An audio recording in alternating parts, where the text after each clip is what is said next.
also collected, of course, since 13 years. We are collecting computer games, hardware, magazines, books, merchandising, articles, all that stuff. So you've got quite a lot then? Yeah.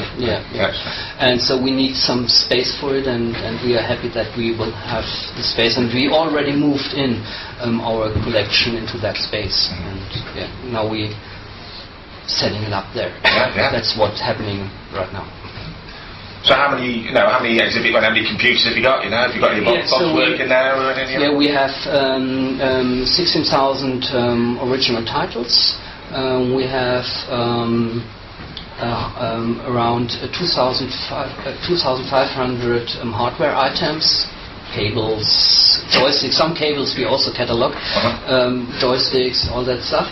And then we have 10,000 magazines, all cataloged. And we have books. We have a library, and so that's in the rough numbers what we have. Fantastic. Yeah. So it's mainly given to us by donations, because people read that in the newspaper or saw on the television that we are existing, and they somehow have a good feeling to not throw it away but give it to us. And of course I have a budget to buy something, but mainly connected to exhibition projects. So in the past I usually don't have a budget just to buy things to grow the collection. So usually this was part of an exhibition budget. And so when I realized that we are missing something, then I set up the budget and I got the money. For example, our Pong arcade we bought 2006 because we got a budget for an exhibition called Pong Mythos, and so I had the money to buy a Pong, and now I have, of course, other money to buy a computer space and all that things for the new exhibition. Yeah. So you have a computer space now, or you will? Yeah, we have it since some weeks. Wow, fantastic! Is that the one player or the two player? It's a green 2-player. Oh, excellent. I must admit that I'm not that familiar if the green one is. Which color does it have? Yeah, the green one. It's a green one, but I'm not that much. I have to Google it again and again to look what the most expensive is. The yellow one is expensive. And so hopefully that'll be up and running in your museum. Yeah, so we are just considering how we can make it accessible. It's so there's no option to do it via emulation because there's no code in it, as most of you know. It's all wired in hardware somehow. But since they are working, of course we want to offer access, but we don't feel very comfortable to offer it for everyone. So somehow it must be a limited, controlled access, and we are just considering possibilities how we can make it accessible. Excellent. So that sounds really good. And do you want to tell us a little bit about your sort of second project then, the Keeping Emulation Environments Portable? Yeah, so KEEP is the name of the European research project, and that means Keeping Emulation Environments Portable. It started last year and it will run to early 2012. We are doing this together with 3 national libraries, the University of Portsmouth. These are the most important partners. There's also an English software company participating. It's Tisela. They are specialized somehow in this digital preservation things. And these national libraries are the Dutch, the German, and the France National Library, and the French National Library is coordinator, and they somehow called us and asked if we want to participate, and this is something very interesting, and somehow the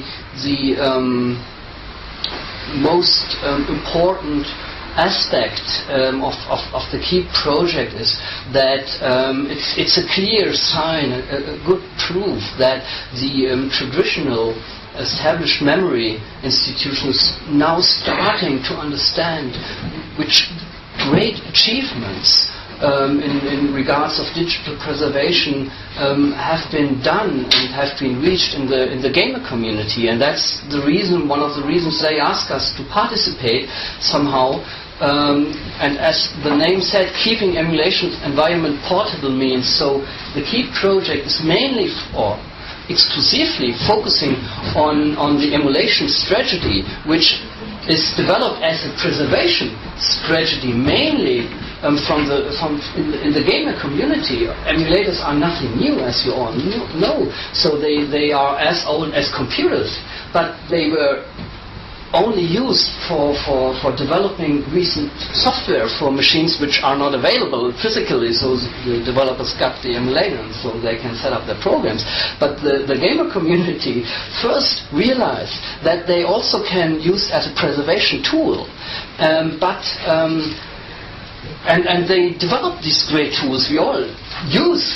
And we all can't imagine to live without it. Except, of course, I understand that you are very interested in the original hardware, but we all must assume and we all must see that the original hardware will not work for every time. So to preserve something in a long run, and let's imagine a time scale from 30 years, which is not that long for museums to preserve something 30 years. So, but then we of course have to imagine how these emulator programs can be updated, because they also are a piece of software which have to be preserved, which is usually be done by porting the emulator to the new operating systems. Right now the maintainers are still alive, but 30 years ahead they won't live anymore. So you have these dozens of emulators of obsolete hard forms, and it will start cost huge amounts of money to do that, without having the people who have an emotional relationship to these old systems, which and who done it now somehow for free, of course donating a lot of time resources into projects like MAME. And so this is the idea of Keep, that we want to keep that portable, and somehow you can see it as trying to adapt these preservation strategies which were invented and grown into the gamer community to an institutional sector, to make it compatible and to advance it somehow as well, because on the one hand it's great what it's achieved, but on the other hand there are some disadvantages. It's not built up systematically, and every emulator project somehow is maintained by its own, and also metadata collections like Moby Games or Home of the Underdog, which is very, very great, and these are great user-generated databases which we use and which I explain to my colleagues from the institutional memory sector, and they are really very much astonished and very impressed what the community did. Usually it costs a lot of money to them to set up things like Moby Games. And so this is something I explain, but every project is by its own, and most of these projects are depending on persons. And this is an advantage from the of the institutional sector, that somehow the preservation is becoming independent from persons, and it's more systematically. It's a big effort, and it's not easy to run projects like the KEEP project, and there's a lot of overhead. You would say, oh, they burn a lot of money. If only a portion of that money is given to us, we can do so great things, and it's right. It's right. But on the other hand, it's, I think, the option to make these strategies sustainable, and to give access and to make use of it, to let more and more people access the great culture of computer games and the history of computer games. And this is our aim, that we want to organize access. That's what institutions usually, memory institutions usually do. And I think this is an interesting time now. Things are changing, communities are coming together, and this is